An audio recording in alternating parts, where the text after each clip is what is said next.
the technology startup called Turner. I joined this company roughly 2 years ago. My background is about 20 years in R&D automotive with a large German premium car manufacturer. And I also had my own 2 startups doing technology in the field of mobility and automotive. Our office is in Lund, south of Sweden.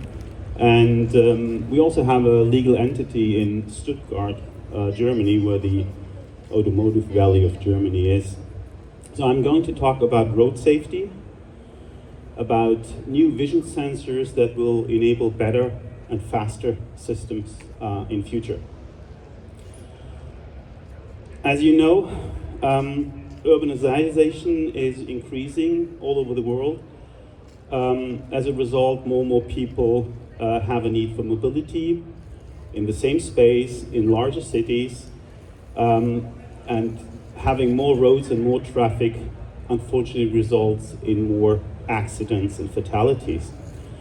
When it comes to megacities, megacities, as you might know, are cities that have more than 10 million inhabitants.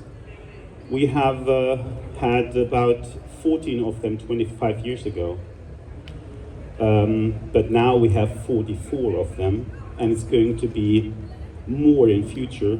We will have 75% of people living in these megacities in future by 2050. And also micromobility is something we at Turner think that we have to think more about that. So any road user that doesn't have a steel case around it, mainly pedestrians, cyclists, people on a scooter, e-bikes, etc. So what can we do about that to protect these most vulnerable people?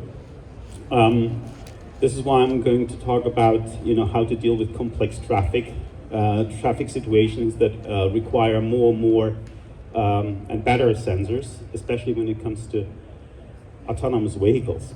So just a few numbers. Every year, more than 1 million people die on roads. 1.3 million every year. We think that's too much.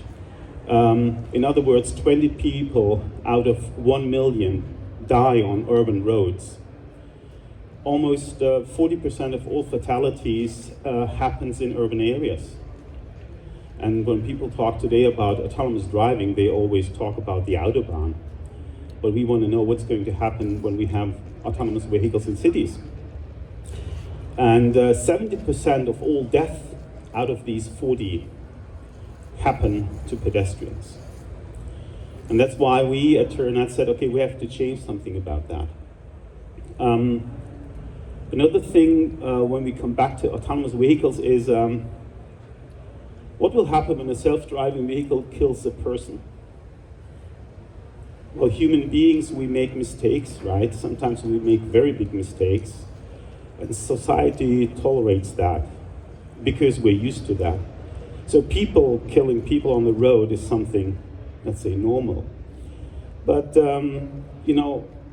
can we humans in future tolerate that self-driving cars will kill people on the road? I think we shouldn't. And this is why we need better sensors, faster sensors, not to avoid collisions between cars. I think we can manage that quite good. But what about the vulnerable ones, pedestrians? So what we say at Turner is we have a product called Blink Vision, which stands for safety at the blink of an eye. And we provide today the fastest and most accurate safety vision system for both manually driven cars but also autonomous vehicles. So what is Blink Vision quickly?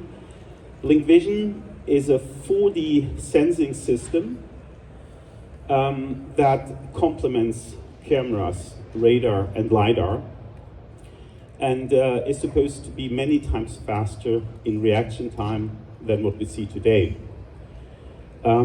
So Blink Vision consists of 2 sensors, so-called event cameras that are placed at a distance of 1 meter, for example, at the side mirrors or on the rooftop. These so-called event cameras are bio-inspired. They work like your eyes. They are detecting motion. They are not doing frames, as you know, with RGB cameras, but they capture events, and these events are processed one by one.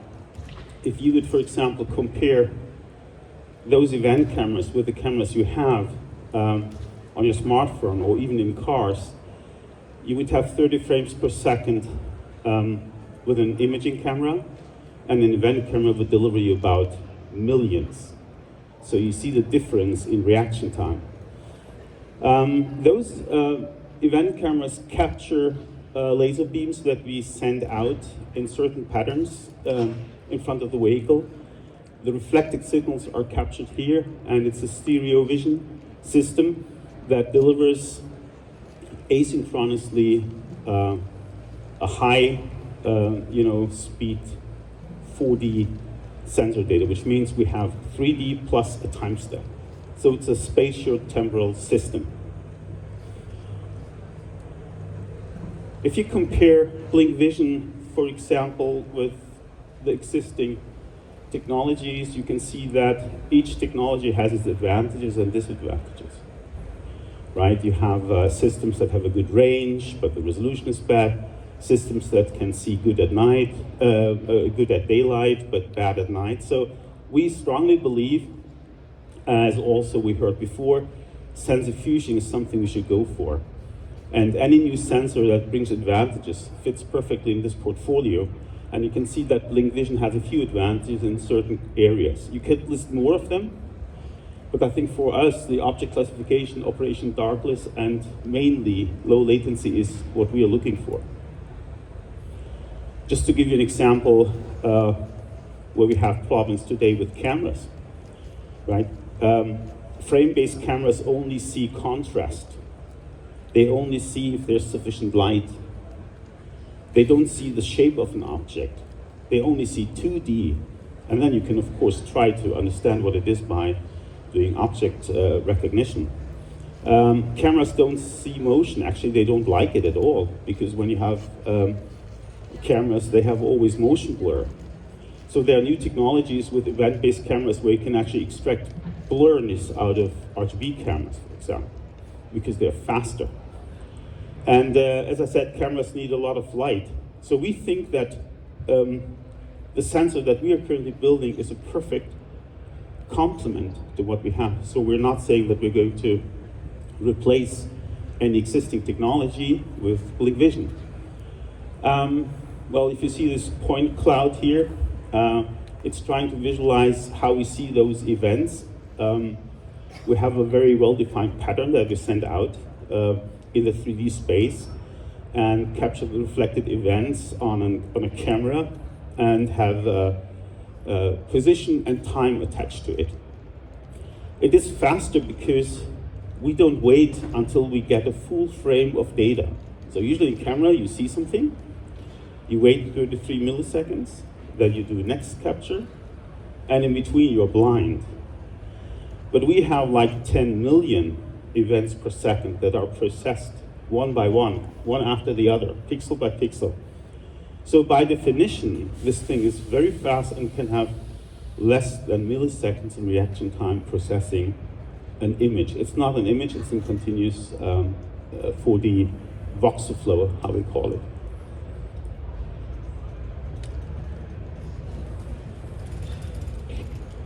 Yeah, Blink Vision scans continuously.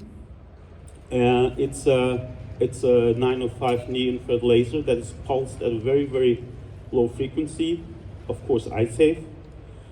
And the faster you are, the better you can recognize objects. The more time you have to actually see the shape, the 3D shape of the objects in front of you. So we don't wait until we have a frame. We send those voxels directly to our AI-based object perception stack.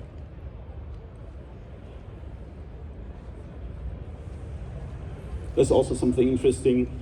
We have actually a higher resolution than our camera has natively. Why? Because we could do some subpixeling, so-called twitches or subpixel resolution. So because we measure the time on the sensor, we don't do time of flight.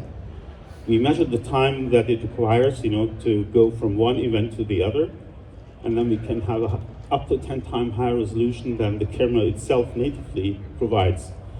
All these things are patented. We have more than 20 patents on this concept, and we are currently in the stage of implementing a prototype that we have in our lab upstairs in Lund.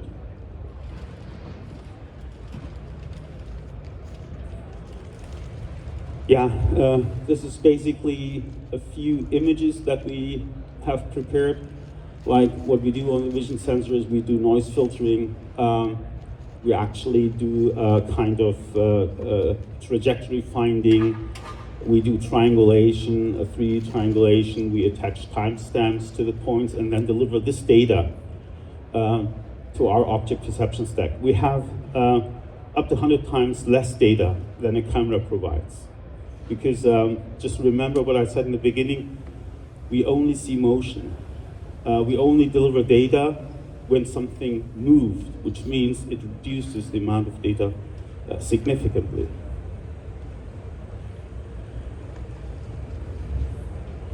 So when it comes to the object detection, you would say, okay, what is different? Don't you need other algorithms to detect objects from a different data stream than we have today, like comparing images? Yes, that's true. We develop our own event-based, we can also call them sequential pixel by pixel perception algorithms, which means detecting shapes, 3D shapes, and also the motion and velocity, the velocity vector of each object that we get is output of our sensor. So our sensor is not primarily made to deliver your raw data. What we do is we already do processing of what we see behind the camera on an X-rated piece of hardware. This means that we can, with the current algorithms we have, reduce the detection time down to 50 milliseconds. Which means if you would take conventional cameras or frame-based systems, you would have to wait at least 2 frames to see motion, 3 frames to see speed. That makes up to 100 milliseconds if you take a camera. And we already beat this by just needing 50 milliseconds to see what happens. This is another slide I might just pass. It's like how we use so-called dynamic graph neural networks in order to process data. We are working with algorithms that are also published by the ETH Zurich. They work on this very heavily. And our goal is actually to bring these algorithms, we've been talking about hardware a lot. We actually try not to use GPUs because they're very expensive and very power hungry. What we try to do is we try to put our algorithms on so-called FPGAs or even ASICs.